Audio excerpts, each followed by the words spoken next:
nota de prensa na Voz de Galicia. Unha vez máis sorprendemos as súas notas de prensa. O día 5 de outubro de 2017 publica na Voz de Galicia unha nota de prensa na que di: el gobierno do Brés mejorará a red diaria de Rial, en a que vostede presume da obra e di textualmente: mellorará de xeito sustancial as comunicacións co Concello, veciño e coa nosa Costa da Morte.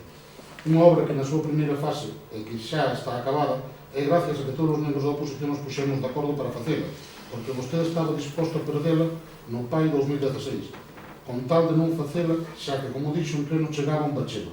E a segunda fase é unha realidade, porque o noso grupo político trouxe ao pleno en forma de moción para ser incluída no POS 2017, e todos os grupos votamos a favor, pero ainda así, con peros pola súa parte.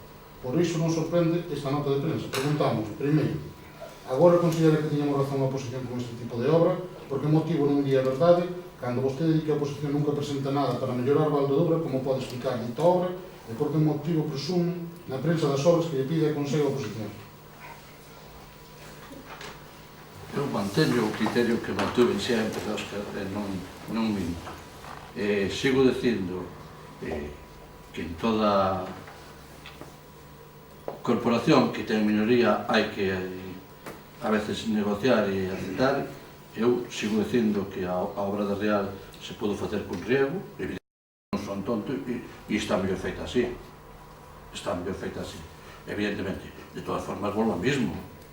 Tuveron 25 anos para facer esa obra. Por tanto, quen ten que presumir desa obra é o goberno. Pero non estou presumindo. Ten que presumir os veciños de Real, pero ten que presumir a Dubra. E eu lle recomendaría que lera a nota, porque a nota ten fondo implícito. O explícito é fácil de ler, pero ten fondo implícito.